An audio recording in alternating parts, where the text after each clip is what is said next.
What do successful, high-performing people have in common? Fascinating question, isn't it? Hi, I'm Dr. Greg Nelson, and I'm in a series about the 4 ways you can maximize your work-life experience. So 2 authors recently asked that question from high-performing people in multiple industries, and they discovered something fascinating. The common ingredient among all these successful people was what they described as self-reflection.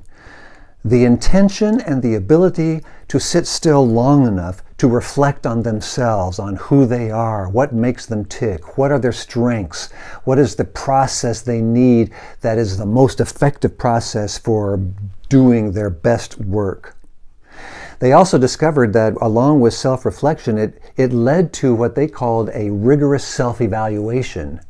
The ability to stop and ask themselves the tough questions like, what's not working in my life? What could I improve?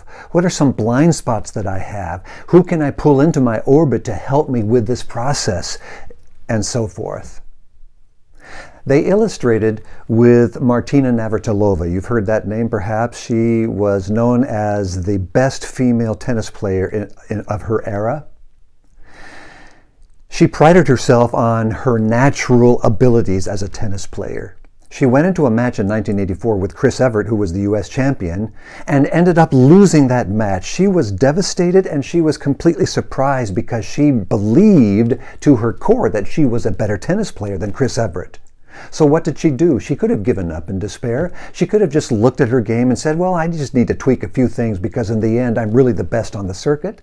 She didn't do any of those things. Instead, she decided to deconstruct and then reconstruct her entire tennis game. She fired her current coaches. She hired new coaches to help her look at every aspect of her game and ask the question, what can I do better in my entire game, including my attitude, my mindset, my physiology, the anatomy, the way I'm holding the racket, the way I'm doing my swings, everything.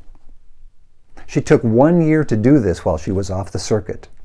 Came back in to start playing again after reconstructing her game, ended up playing another match with Chris Evert, and she won handily.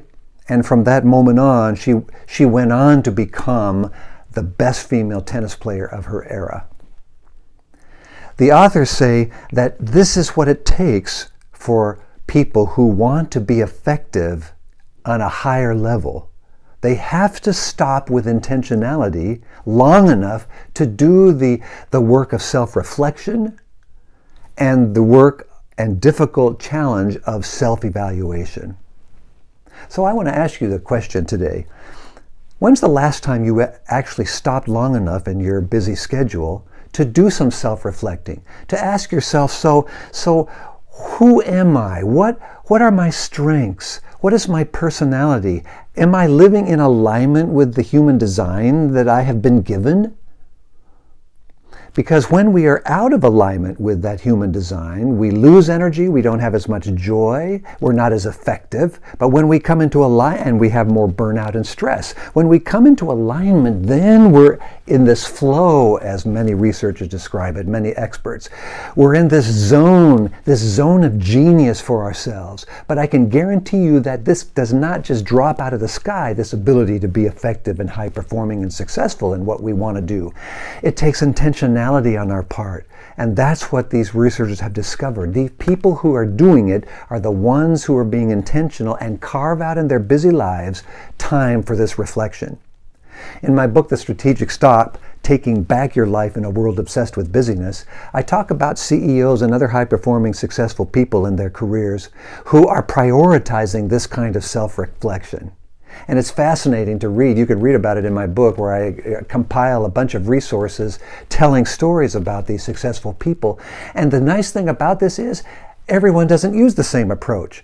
But the bottom line and the purpose of these stopping times for these people are essentially the same. They want to have time to just think, to reflect about themselves, to ask the hard questions, and for many of them, they are willing to pull in trusted people into their orbit, regular orbit, so that those trusted people can help facilitate or hold the space for them to ask those questions without judgment or condemnation. Like Martina Navratilova, who ended up hiring experts to come and help her rethink and reevaluate her entire game.